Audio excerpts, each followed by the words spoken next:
Fala, Mark Negro aqui. É o seguinte, no vídeo de hoje, mais um caso clínico aqui para a gente destrinchar e desenvolver o seu raciocínio clínico. Fica comigo até o final desse vídeo. Vamos lá, acompanha comigo aqui esse caso clínico. Paciente de 63 anos de idade, masculino, negro, casado, católico, aposentado, nível médio completo, natural e residente de região metropolitana do estado. Qual estado? Ninguém sabe. Queixa principal: sangue nas fezes há 20 dias.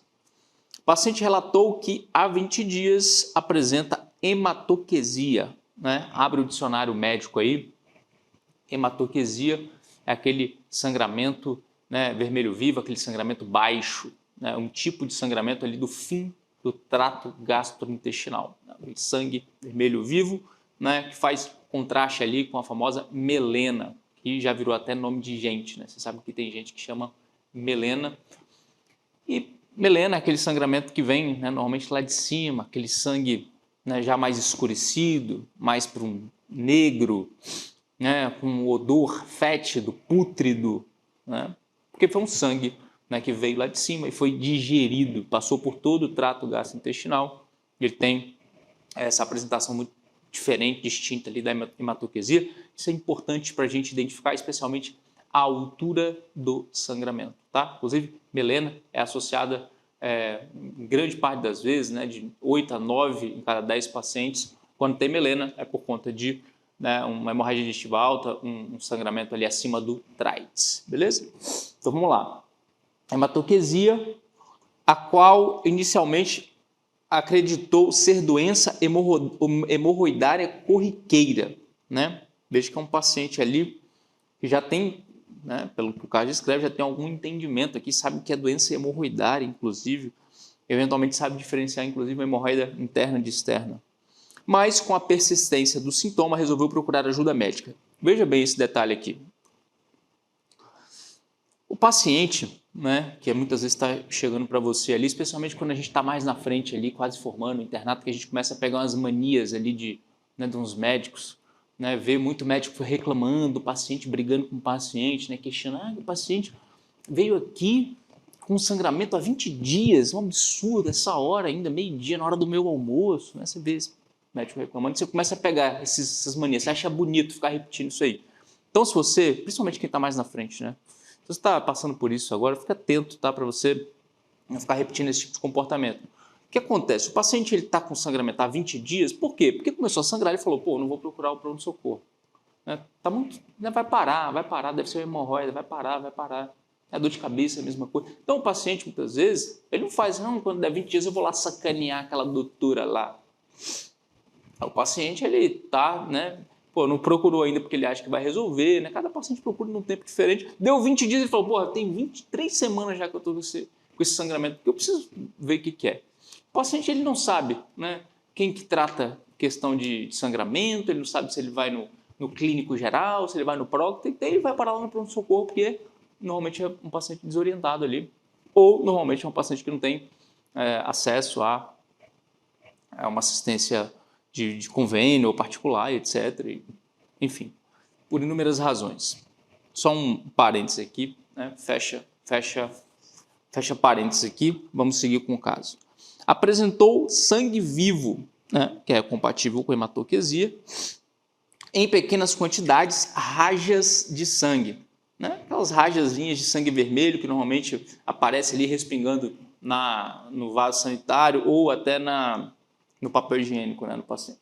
Contou ainda que nas últimas 3 semanas vem apresentando tenesmo e sensação de evacuação incompleta, né? O paciente como se tivesse um desejo de evacuar, uma vontade de evacuar, né? Como se ele fosse evacuar, mas, enfim, não termina a evacuação, e quando ele termina de evacuar, ele sente como se ainda tivesse, né, fezes ali presentes. Além de alterações de hábito evacuatório, o qual anteriormente consistia em evacuação diária, normal, mas passou a uma a cada 2 dias em média, ou seja, evacuava assim a cada 48 horas, né? Dia sim, dia não, a cada 2 dias. Ou seja, tem uma alteração aqui do trânsito, do hábito intestinal do paciente, ele está evacuando com um intervalo mais espaçado, isso pode ser por inúmeras razões, né? Pode ser, tem gente que não consegue ir no banheiro fora de casa, né? Inclusive, né? Você pode ser essa pessoa, vai para o carnaval, fica 5 dias sem ir no banheiro, porque você não consegue, né, evacuar fora de casa. Pode ser por uma constipação, por conta de uma alimentação, ou pode ser por conta de uma doença, né? Quando a gente tem outros sintomas aqui associados que chamam naturalmente nossa atenção, a gente tem que ampliar aqui o nosso repertório de possibilidades diagnósticas, né? Vamos lá, relatou que as fezes estão com cor mais escurecida.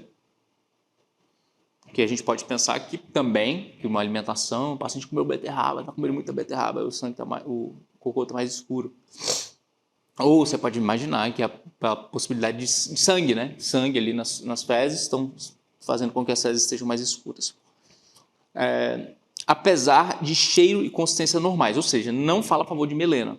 A melena tem fezes amolecidas, enegrecidas, escurecidas e com odor fétido e pútrido, bem característico, tá? Como se fosse podre mesmo, cheiro de podre. E o paciente relata isso, ele nota que tem uma diferença, não é cheiro de fezes, é cheiro de fezes podres. Consistências normais, mas em quantidade diminuída e aspecto em fita. Né? Esse aspecto em fita é uma alteração também. O paciente pode queixar de, né, fezes tipo bolinha de cabrito, fita, né, que as fezes mais afiladas, mais afinadas, né, as fezes quebradas, tem várias alterações que o paciente pode indicar. Nega fatores de melhora, piora ou associados e quadro anterior similar. Ou seja, não teve, a primeira vez que ele está apresentando isso foi nos últimos 20 dias, nunca teve nada disso parecido. Não apresenta dor abdominal, náuseas e vômitos, sensação de plenitude gástrica, distensão abdominal, flatulências e prurido anal. Olha um detalhe importante aqui, pessoal, para vocês que estão, especialmente vocês que estão começando ali, aprendendo a fazer anamnese, né, e estão desenvolvendo essa competência. Perceba que aqui no caso, né, é interessante isso, né, ele coloca aqui, não apresenta dor abdominal, náuseas e vômitos, sensação de plenitude gástrica, distensão abdominal, flatulências e prurido anal. Você percebe que ele está negando aqui uma série de coisas e essas coisas devem ser questionadas objetivamente para o paciente. Né? É o que a gente já conversou aqui em algumas vezes, é o que a gente fala muito lá na praxis. Você pode fazer o interrogatório sintomatológico de uma forma, né, subjetiva, ampla, questionando o paciente como quem questiona o paciente assim. Além disso, você está sentindo mais alguma coisa? Aí você deixa na mão do paciente, né? Fala que sim, e fala que é, ou fala que não, e acabou a história. É claro que, quando vocês estão estudando interrogatório sintomatológico lá na semiologia, porque eu imagino que seja assim, às vezes o professor cobra de vocês, né? Eu dou aula de semiologia, então eu fico atento a esses detalhes, né? Eu tento fazer com que pelo menos o aluno aprenda o que é central ali dentro da anamnese, dentro da semiologia. E o interrogatório sintomatológico é uma coisa muito importante, mas é uma coisa muito ampla. Eu falo com eles o seguinte, vocês precisam treinar interrogatório sintomatológico para que vocês tenham uma amplitude de repertório, de perguntas dentro da anamnese, uma amplitude grande, ampla. Uma amplitude ampla. Vocês precisam treinar o interrogatório sintomatológico, não para fazer o interrogatório sintomatológico completo que você aprende lá quando você está estudando semiologia, que é incabível, não dá para fazer, especialmente a nível de pronto-socorro, né? Mas nem no consultório você vai fazer aquele interrogatório sintomatológico completo que tem no porto de cabo a rabo. Você não vai fazer. Mas, se você sabe fazer, né? Você conhece, sabe fazer um interrogatório sintomatológico, você pode utilizar isso e deve utilizar isso de modo objetivo, inclusive, de acordo com as suas suspeitas diagnósticas, de acordo com a história que o paciente tem te contado, com a história da doença atual. Bom, aqui eu tenho um paciente que está evacuando sangue há 20 dias, um paciente que tem queixa de hematoquesia, que tem queixa de tenesmo, né? Tem algum problema ali que me parece baixo, reto, sigmoide, ou intestino grosso, ou região anal ali, porque a gente não examinou o paciente ali ainda, um problema nessa topografia ali. A gente ainda consegue fazer uma correlação anatômico-semiológica, por conta do padrão do sangramento, eu já consigo definir ou inferir a altura desse sangramento. Então tem uma série de informações, eu já vou criando, claro, hipóteses diagnósticas mais prováveis o tempo todo. Então, talvez, né, você julgue que não é importante você perguntar acerca do cabelo do paciente. O seu cabelo tem caído? Né? Talvez você julgue que não seja importante questionar em relação ao padrão respiratório do paciente. Né? Perguntas que são objetivas também. Mas você nota que aqui no caso, ele está questionando uma série de queixas que podem sim estar diretamente relacionadas à história do paciente. Então, é válido? Mas você tem sentido também dor abdominal? O paciente, não. E náuseas e vômitos? Tem vomitado? Plenitude pós-prandial? Plenitude gástrica? Tem distensão abdominal? Flatulências? Prurido anal? Aqui, quando o paciente nega, eu já estou descartando ou me afastando de uma série de hipóteses diagnósticas que tem dentro de sua, né, dentro de sua história, dentro dos seus sintomas, comumente estes sintomas que foram questionados ali para o paciente. Dito de outro modo, é importante que você faça esse interrogatório sintomatológico objetivo de acordo com a história, de acordo com a queixa do paciente e de acordo com as hipóteses que você vem criando. Tá? Quer ver aqui uma outra possibilidade? Não, o paciente está com falta de ar. Faz muito sentido você perguntar se ele está tossindo, se ele está com obstrução, com rinorreia, obstrução nasal, rinorreia. O paciente está com dor de garganta. Você também está com dor de ouvido, a garganta está coçando, você está espirrando, seu nariz está entupido, tem rinorreia unilateral, bilateral. A garganta você está com dificuldade de deglutir também, está conseguindo comer. Você entende? Então é um interrogatório estomatológico objetivo. Isso aqui é extremamente importante que vocês, né, aprendam a fazer. Beleza? A sensação impermeável. O paciente contou que evacuou hoje, 2 horas antes da consulta, com os sinais e sintomas escritos, quando os sinais e sintomas escritos se repetiram, ou seja, questão de sangramento, do teresmo e assim por diante. Interrogatório sintomatológico. Relatou perda ponderal de 4 quilos sem intenção, ou seja, tem uma perda ponderal aqui, não fala o peso do paciente, deixa eu ver se aqui vai falar. Não fala... não, falou aqui o peso do paciente na parte de exame físico. Fala que o paciente tem 71 quilos. Né? Se o paciente tinha 75 e agora está com 71, ele perdeu ali aproximadamente 5% do seu peso corporal. Aqui ele não está falando o tempo. Né? O tempo é importante. Perdeu 4 quilos em quê? Uma semana? Será que foi nesses 20 dias? Será que ele vem perdendo isso nos últimos meses? Tá? Isso é uma informação importante. Mas tem uma outra informação muito importante aqui que é sem intenção. Significa que o paciente não estava fazendo nenhuma espécie de dieta, ele está emagrecendo por alguma razão, ou porque ele não está comendo, ou porque ele não está absorvendo direito. Né? Bom, perda ponderal, o que a gente tem que fazer um link importante aqui? A gente precisa fazer um link importante aqui com neoplasia. Sempre. Então, sempre que, aqui nesse caso, seria uma neoplasia, né, de topografia ali intestinal, gastrointestinal, né, por conta das queixas do paciente. Mas tiver uma outra história qualquer, uma história, tosse, hemoptise, o paciente está apresentando, epistaxe, dor torácica, né, uma dor em algum membro, e tem um relato de perda ponderal, automaticamente você vai ligar o alerta da neoplasia. Isso significa que obrigatoriamente mas você tem que incluir ali no seu repertório de possibilidades diagnósticas. Nega febre, calafrios, sudorese excessiva, alterações de pele, olhos, orelhas, nariz. Você vê aqui, ele está fazendo, né, um interrogatório sistemático, que ele chama meio que completo, né, crânio-caudal. Não é que está completo exatamente, mas ele está fazendo ali de todos os sistemas. Não sei como que ele está perguntando para o paciente. Né? Você tem alguma alteração do sistema respiratório? Fala para o paciente. Não, então tudo bem. Beleza. Levando em consideração que o paciente saberia o que é isso. Né? Mas não é algo, né, aqui que a gente vai fazer de praxe ali toda vez que a gente está atendendo um paciente naturalmente. Tá? Mas aqui, por exemplo, febre é um negócio legal de você sempre perguntar. Né? Te abre... Né, te abre o horizonte ali para uma doença inflamatória infecciosa, né, independente também da queixa principal do paciente. Alterações de pele, olhos, orelhas, nariz, pescoço, sistema respiratório, cardiovascular, geniturinário, locomotor e nervoso. Assim, é uma crítica que a gente tem aos casos já prontos, já construídos. Né? A gente não sabe absolutamente como que isso teria sido feito ali para um paciente de verdade num contexto verdadeiro, né, do ponto de vista prático. É muito... Enfim, É muito irreal isso aqui, vamos dizer. Bom, antecedentes fisiológicos. Nega sintomas de andropausa ou outras queixas. Precedentes médicos. Apresenta hipertensão arterial. Precedentes médicos, né? História patológica pregressa. Apresenta hipertensão arterial controlada por medicação descrita por médico. Losartana, 50 mg dia.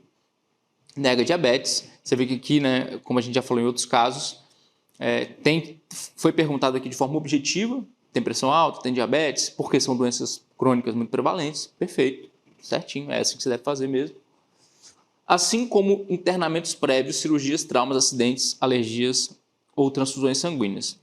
Aqui eu acrescentaria também, questionando o paciente pela possibilidade que a gente colocou de uma neoplasia, história de neoplasia, esse paciente já teve alguma história de neoplasia, já tratou algum tipo de câncer, fez quimioterapia, radioterapia, cirurgia. Bom, interessante aqui a gente questionar aqui nesse sentido, tá? A cirurgia foi questionada. História familiar. Pai faleceu aos 72 anos de idade em decorrência de complicações de câncer coloretal e era portador de diabetes mellitus e hipertensão arterial sistêmica. Diabetes mellitus e hipertensão arterial sistêmica. Beleza, mas a grande informação aqui para a gente é decorrência de complicações de câncer coloretal. Lembra que a gente falou? Né? Bom, eu tenho um paciente aqui que está sangrando, tá evacuando sangue vivo, né? Tem queixa de tenesmo e tal, perdeu peso, pô, tem que pensar em câncer, tem que pensar em câncer, tem que pensar em câncer coloretal. O que a gente falou, né? Pô, cometendo anos o paciente veria, se fosse um câncer de margem anal, por exemplo, o paciente veria, né? A lesão, poderia ver a lesão, mas também está dentro da possibilidade, é reto e sigmoide e intestino grosso ali. Então aqui está dentro, né? O pai dele teve câncer, algo que tem um padrão hereditário, genético ali, claro. Mãe faleceu por causas naturais aos 67 anos de idade, não possui irmãos. Hábitos de vida e história psicossocial. Alimentação rica em carnes vermelhas e gorduras, baixa ingesta de vegetais, informa etilismo social, né? A gente sabe que ele colocou aqui carne vermelhas e gorduras, poderia ter colocado embutidos também, existe, né, uma correlação entre esse padrão alimentar, uma alimentação rica, né, em carne vermelha, embutido, com câncer coloretal, né? E se o paciente não comesse carne vermelha, eu iria eliminar essa possibilidade? Não, né? Mas é mais uma informação aqui a favor.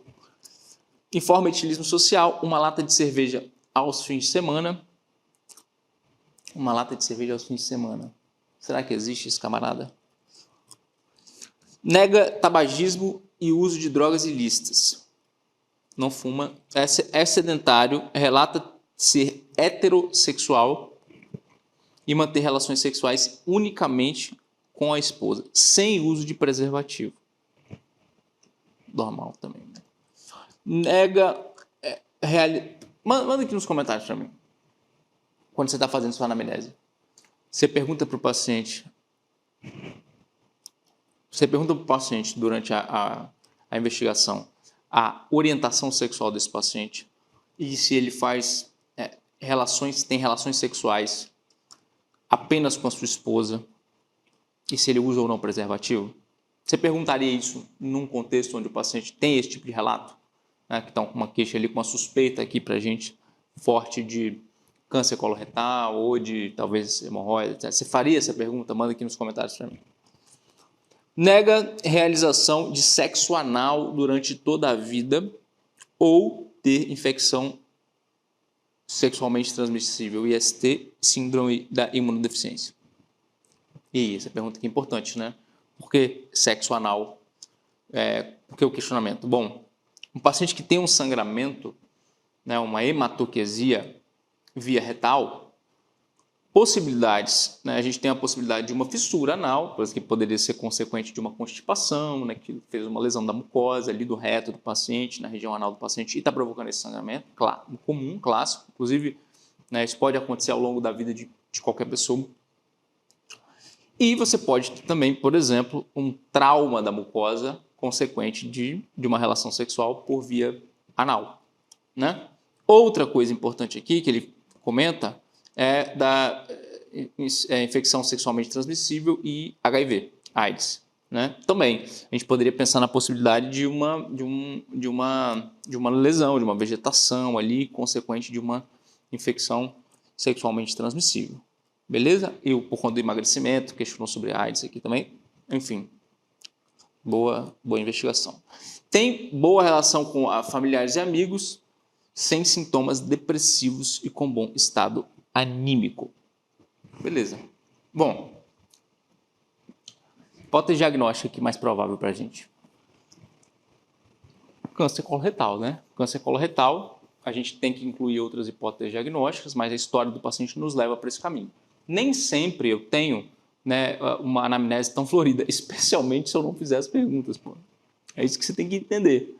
Né? A gente está destrinchando aqui para tirar o máximo que a gente pode de informação, ajudar você a desenvolver o raciocínio clínico, mas você sabe, você deveria saber que a história não vem pronta assim, já o paciente já chega com uma folha aqui, ó. Doutor, só lê aqui, minha história já está pronta. Não é assim. A gente precisa investigar, fazer uma série de perguntas, e se eu não tenho repertório, se eu não tenho amplitude ali dentro da semiologia, dentro da anamnese, eu não consigo construir uma história como essa ou parecido com essa. Então, uma história bem construída, uma anamnese bem feita, e informações, né, características semiológicas, né, informações semiológicas relevantes para uma boa história, que me leva, né, para uma ou poucas possibilidades diagnósticas, depende de você, depende de um investigador, depende do médico, depende de quem está construindo a entrevista. Percebe? Então, aquelas questões ali que já vêm prontas, né, como essa aqui, questões de prova, etc., elas testam parcialmente o nosso conhecimento. Agora, a habilidade de questionar, investigar e, a partir daí, construir caminhos e fazer uma série de perguntas e desenvolver o raciocínio clínico, essa depende da gente. Né? Exatamente por essa razão que a gente bolou a praxis do jeito que ela é, de modo que você faça parte da construção da história do paciente, obviamente. Isso aí é o grande diferencial ali na construção do raciocínio clínico. Né? Bom, vamos aqui dar uma olhada no exame físico desse paciente. Frequência cardíaca 98, né? Frequência respiratória 20, pressão arterial 11/8, 110/80, temperatura axilar 37,2, altura 1,70 m, peso 71 kg, circunferência abdominal 84, ok, circunferência abdominal ok, paciente magro, né? Índice de massa corporal IMC 24,6. Bom, duas coisas aqui que eu acho que vale a pena a gente comentar. Primeiro, frequência cardíaca. Não está taquicárdico, porque não está acima de 100, mas está tendendo a taquicardia. 98 de frequência cardíaca. Por que ele está com 98? Pode ser por inúmeras razões, né? Mas a que mais nos chama a nossa atenção aqui é o paciente vem apresentando sangramento há 20 dias. Será que foi um sangramento importante? Que além do sangramento vermelho vivo, eu tenho fezes mais escurecidas. Tem um sangue oculto ali? Pensando na possibilidade de câncer, né, uma lesão neoplásica que está sangrando, se você tem um paciente que está perdendo sangue, né, esse paciente ele tende a ficar taquicárdico, né, com uma compensação ali. O paciente com anemia ele tende a ficar, né, taquicárdico ali. É um sangramento agudo, vamos dizer, ou subagudo, 20 dias de sangramento. E a pressão arterial dele, difícil a gente dizer, o paciente é um paciente hipertenso, mas que é controlado com medicação e está com uma pressão arterial ok. Né? Então não tem nenhuma relevância, nenhuma repercussão. Apesar dessa tendência de taquicardia, eu não tenho nenhuma repercussão aqui que eu possa... Poxa, o paciente está chocado, né? O paciente está muito hipotenso. Tá? O paciente está com pressão arterial normal. Então, princípio, nada a me preocupar aqui, né, do ponto de vista de pensar num paciente grave, de uma urgência ali, pensando no choque hipovolêmico ali, por exemplo. Tá? Apesar de, né, você pode ter um paciente, seja com uma neoplasia, seja com uma hemorroida interna que está sangrando, né, seja uma fissura difícil, né, mas uma lesão traumática ali da região anal, retal, um paciente que pode ter um sangramento importante a ponto de chocar. Tá? Eu já tive a oportunidade de atender algumas vezes pacientes com esse perfil, e o mais comum é uma hemorroida interna que começou a sangrar e aí tem um sangramento ali volumoso, tá? E aí é rafia, etc, né? Ectoscopia geral. Paciente em bom estado geral, lúcido orientado no tempo, espaço e vigil, o que comprova que, o que fala a favor, inclusive, de um paciente que não está tendo nenhum tipo de sangramento importante, o nível de consciência é preservado, hidratado, bem nutrido, sem movimentos involuntários, faces atípica, atitude ativa no leito e normolíneo. Beleza, normal. Exame geral normal. Pele fâneros, ausência de alterações de cor, integridade, umidade, textura, normal. Cabeça e pescoço, ausência de alterações de crânio. Exame físico. Me diz aqui nos comentários, você faria um exame físico tão completo assim para esse paciente? Me diz aqui nos comentários. Restrição de movimento no pescoço, traqueia e tireoide bem posicionados. Traqueia e tireoide bem posicionados. Bem. Sistema respiratório, tórax de conformação normal, ritmo respiratório normal, expansibilidade preservada, ausência de alterações dolorosas da palpação, normal. Cardiovascular, pré-córdio calmo, ictus, medino, normal. Abdômen, aqui, né, o exame do abdômen e o exame proctológico, né, o exame ano-retal ali, devem ser, junto com o exame físico geral, o centro do seu exame. O que eu quero dizer com isso? Se você está fazendo ausculta cardíaca nesse paciente, em detrimento do exame do abdômen, do exame retal e do exame físico geral, está fazendo errado. Está fazendo errado. Não estou dizendo que não pode auscultar o coração do paciente. Pode e deve. Né? Agora, você examinei com o estetozinho ali seu, né? Terminei, professor. E aí, como é que está o abdômen do paciente? Como é que foi o toque retal? Tá normal? Não, eu não fiz toque retal, não. Só auscultei o coração do paciente. Não, está errado. Tá errado. O paciente está com queixa de sangramento anal ou retal. Hematoquesia. Tem que palpar o abdômen, fazer o toque retal, fazer a inspeção da região anal e, é claro, fazer o exame físico geral, como sempre. Né? Esse é o centro do seu exame físico. Abdômen semigloboso à custa de panículo adiposo. Tá bom. Simétrico, sem cicatriz, abaulamentos, ondas peristálticas visíveis, circulação colateral. Circulação colateral? Bom, será que é uma cabeça de medusa aqui? Não tem história de doença hepática, nada disso. Talvez seja uma circulação colateral normal, visível, não sei. Ruídos hidroaéreos nos 4 quadrantes, timpanismo e maciçez, bem distribuídos a percussão, espaço semilunar de Traube livre, ou seja, a princípio não tem, né, um baço aumentado, não tem congestão do baço, lobo hepático direito com 9 centímetros, esquerdo com 6 centímetros, ausência de visceromegalias, resistências ou áreas dolorosas, a palpação superficial ou profunda, baço não palpável, a manobra de Schuster. Fígado palpável 1 centímetro abaixo do rebozo costal direito, borda lisa, não doloroso, de consistência normal, ausência de dor, a descompressão brusca do ponto de McBurney, ou seja, Bloomberg negativo.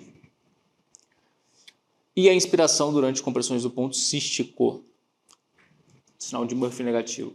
Ausência de dor, apoio e percussão das lojas renais, Giordano negativo. Exame proctológico. Ânus com aspecto preservado, ausência de lesões e reflexo anal íntegro. Beleza? A inspeção não tem nada no ânus. Né? Não significa que não tem hemorroida, inclusive. Tá? Significa que não tem hemorroida externa. Ou pelo menos o médico não viu. Né? Poderia ser uma hemorroida interna. Inclusive, pensando em sangramento, o sangramento é consequência, é uma complicação de uma hemorroida interna. A hemorroida externa, ela trombosa. A hemorroida interna, ela sangra. Tá? A hemorroida externa, trombose dói. A hemorroida interna sangra. Então, não exclui a possibilidade de hemorroidas aqui até então. Ao toque, identificou-se lesão vegetante de aproximadamente 3 centímetros de diâmetro a 9 centímetros da borda anal fixa da parede anterior do reto, ocupando 30% de sua circunferência. Os caras são muito, os caras conseguem muitas informações aqui com toque retal. Legal. 9 centímetros da borda anal fixa. Significa que o seu dedo precisa ter pelo menos 9 centímetros para que você consiga tocar essa lesão vegetante. Beleza? Tem que ter 9 centímetros. E aqui o cara calculou até a circunferência da lesão. Próstata de tamanho normal ao toque. Foi observado sangue em dedo de luva após exame de toque. Sangue em dedo de luva é quando você vai botar a luva para fazer o toque retal, obviamente. 2, recomendo. Bote 2 ou 3. Faço, porque se tiver furada a luva da pessoa, então bota 2 pelo menos. Faz o toque retal e aí quando você tira, né, o dedo, vai ter sangue na luva. A gente fala que é sangramento em dedo de luva. É um sangramento de pequena monta ali. Né? Não visualizadas alterações à anoscopia. Sistema nervoso, paciente lúcido, orientado, tempo e espaço, normal. Beleza. Então a gente fica aqui, né, com a possibilidade, deixa eu ver, é isso mesmo. Câncer coloretal. Né? Câncer coloretal é a hipótese diagnóstica aqui dele. Né? Ficou fácil aqui pra gente com essa história já. Basta. Quero saber o seguinte. E se você estivesse atendendo esse tipo de paciente, um paciente com hematoquesia, você conseguiria ter chegado na hipótese de câncer coloretal, como ficou bem trabalhado e bonito aqui? Essa aqui é a pergunta importante. Né? Que paciente com sangramento... E olha, eu vou te falar uma coisa. É comum, tá? É comum. Tem 4 anos que eu dou aula na faculdade. Né? Eu tenho contato com eu sou preceptor na residência também. Tenho contato com residentes ali há 8 anos. Né? Contato com internos e tal. Vou te falar uma coisa. É difícil achar um interno ou até um médico, um generalista, um residente de clínica médica ali que faz toque retal. O pessoal costuma pedir parecer para você fazer o toque retal. Sem o toque retal aqui é difícil, velho. É difícil, realmente. Sem fazer inspeção da região anal, sem fazer o toque retal, tá? Aí fica difícil. Eu vi casos, por exemplo, eu lembro de um caso na residência de um paciente que estava com sangramento há mais de ano, com um diagnóstico de hemorroida, ninguém nunca tinha examinado o cara. O cara tinha ido em 1 milhão de pronto-socorro, de UPA, não sei o quê. O cara chegou lá eu era residente na época. O cara tinha uma lesão vegetante lá de, todo tamanho, completamente visível. Não tinha hemorroida. Sim, por mais que você não tenha experiência nenhuma, se você olhar uma lesão vegetante, você vai ver que é completamente diferente de uma hemorroida. Você vai dar um diagnóstico e o prognóstico do paciente vai mudar se você der o diagnóstico logo. O tratamento vai mudar, você vai parar de ficar prescrevendo banho de assento para o paciente, Proctil para tratar câncer.